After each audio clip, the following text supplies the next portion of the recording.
മുഹ്യിദ്ദീൻ ഷേഖിന് സ്വന്തമായ ഒരു കഴിവുമില്ല, ബദരീങ്ങൾക്ക് സ്വന്തമായ ഒരു കഴിവുമില്ല, മുത്തു മുസ്തഫ നബി സ്വല്ലല്ലാഹു അലൈഹി വസല്ലമക്കും സ്വന്തമായി ഒരു കഴിവുമില്ല. അല്ലാഹു തആലക്ക് മാത്രമേ കഴിവുള്ളൂ എന്ന് 100% വിശ്വസിക്കുന്നവനാണ്, അത് പറയുന്നവനാണ്, അത് പ്രചരിപ്പിക്കുന്നവനാണ്.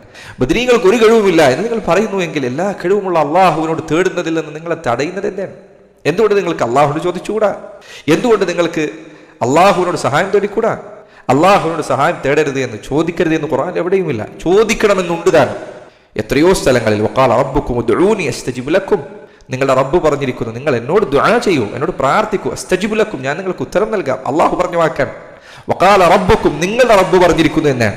നമ്മുടെ എല്ലാവരുടെയും റബ്ബാരാണ്, ബദരീങ്ങളുടെയും എന്റെയും നിങ്ങളുടെയും റബ്ബാരാണ്, അള്ളാഹുവാണ്. ആ റബ്ബ് നിങ്ങളോട് പറഞ്ഞിരിക്കുന്നു ഉദ്ഉനി, നിങ്ങൾ എന്നോട് ദുആ ചെയ്യുക, അസ്തജിബ് ലക്കും, ഞാൻ നിങ്ങൾക്ക് ഉത്തരം നൽകാം. നബി സല്ലല്ലാഹു അലൈഹി വസല്ലം ഇബ്നു അബ്ബാസിന് പഠിപ്പിച്ചു കൊടുക്കാൻ, യാ ഗുലാം, മോനെ, ഇദാ സഅൽത ഫസ്അലില്ലാഹ്, നീ ചോദിക്കുകയാണെങ്കിൽ അള്ളാഹുവോട് ചോദിക്കുക.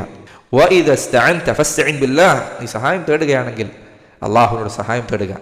അള്ളാഹുവിന്റെ ദീനിൽ പഠിപ്പിക്കപ്പെട്ടത് ഇതാണ്. അപ്പൊ എന്തുകൊണ്ട് നിങ്ങൾക്ക് അള്ളാഹുവിനോട് മാത്രം ചോദിച്ചുകൂടാ? ഇദ്ദേഹം പറയുന്നത് ബദരീങ്ങൾക്ക് പ്രത്യേകമായ ഒരു കഴിവുണ്ടെന്ന് ഞങ്ങൾ വിശ്വസിക്കുന്നില്ല. അങ്ങനെ മക്കയിലെ മുശ്രിക്കുകൾക്ക് വിശ്വാസം ഉണ്ടായിരുന്നില്ല. ഹദീസുകൾ എടുത്തു നോക്കൂ നിങ്ങൾ. ഇമാം മുസ്ലിം ഉദ്ധരിച്ച ഹദീസ്, ഇബ്നു അബ്ബാസ് റളിയല്ലാഹു അൻഹുമ അദ്ദേഹം പറയുന്നു, കാനൽ മുശ്രികൂന യഖൂലൂൻ, മുശ്രിക്കുകൾ അവർ പറയാറുണ്ടായിരുന്നു, ലബ്ബൈക ലാ ശരീക ലക്. അവർ ഉംറ ചെയ്യാൻ വന്നാൽ ഹജ്ജിന്റെ വേളയിൽ അവർ പറയുമായിരുന്നു. ആരും പറയുമായിരുന്നു? ആരാണ് ഈ പറയുന്നത്? മുശ്രിക്ക്. എന്താണ് അവർ പറയാറുണ്ടായിരുന്നത്? ലബ്ബൈക ലാ ശരീക ലക്, അല്ലാഹുവേ നിന്റെ വിളിക്കുത്തരം നൽകി ഞങ്ങൾ ഇതാ വന്നിരിക്കുന്നു. ലാ ശരീക ലക്, നിനക്കൊരു പങ്കുകാരനുമില്ല. നോക്കൂ, നിനക്കൊരു പങ്കുകാരനുമില്ല എന്നവർ പറയുമായിരുന്നു.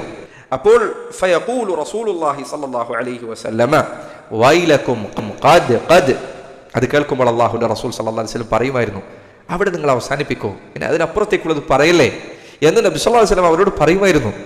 എന്നാൽ അവരവിടെ നിർത്തുമായിരുന്നില്ല. ഫയഖൂലൂൻ, പക്ഷെ അവർ തുടരും, ഇല്ലാ ശരീകൻ, അല്ലാഹുവേ നിനക്ക് ഒരു പങ്കാളിയുണ്ട്, വഹുവ ലക, ആ പങ്കാളി അല്ലാഹുവേ നിന്റേതാണ്, നീയാണ് ആ പങ്കാളിയുടെ ഉടമസ്ഥൻ. ലാത്തയെയും ഉസ്സയെയും മനാത്തയെയും ഹുബലിനെയും എല്ലാവരെയും ഉടമപ്പെടുത്തുന്നത് അല്ലാഹു നീയാണ്. വഹുവ ലക തംലികുഹു വമാ മലക, ആ പങ്കാളിയെയും അവൻ എന്തൊക്കെ ഉടമപ്പെടുത്തിയിട്ടുണ്ടോ അതിനെയുമെല്ലാം അല്ലാഹുവേ നീയാണ് ഉടമപ്പെടുത്തിയിരിക്കുന്നത് എന്ന് മക്കയിലെ മുശ്രിക്കുകൾ പറയുമായിരുന്നു. നോക്കൂ നിങ്ങൾ, മക്കയിലെ മുശ്രിക്കുകൾ എന്താണ് പറയുക? അതേ വർത്തമാനമാണ്.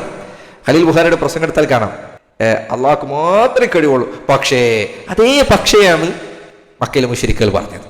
അതേ പക്ഷയാണ്. ആ പക്ഷേ നിങ്ങൾ ഉപേക്ഷിക്കണം. നബി സല്ലല്ലാഹു അലൈഹി വസല്ലം പറഞ്ഞതുപോലെ നമ്മളും പറയട്ടെ, വൈലക്കും ഖദ് ഖദ്, അവിടെ നിങ്ങൾ നിർത്ത്. അള്ളാഹുവിന് മാത്രമേ കഴിവുള്ളൂ എന്ന് പറയുന്നിടത്ത് നിങ്ങൾ നിർത്ത്. അള്ളാഹു സുബ്ഹാനഹു വ തആല അവനോട് മാത്രമാണ് ചോദിക്കേണ്ടത് എന്നതിലേക്ക് നിങ്ങൾ വാ. എങ്കിൽ നമ്മുടെ ഇടയിലെ പ്രശ്നം കഴിഞ്ഞില്ലേ?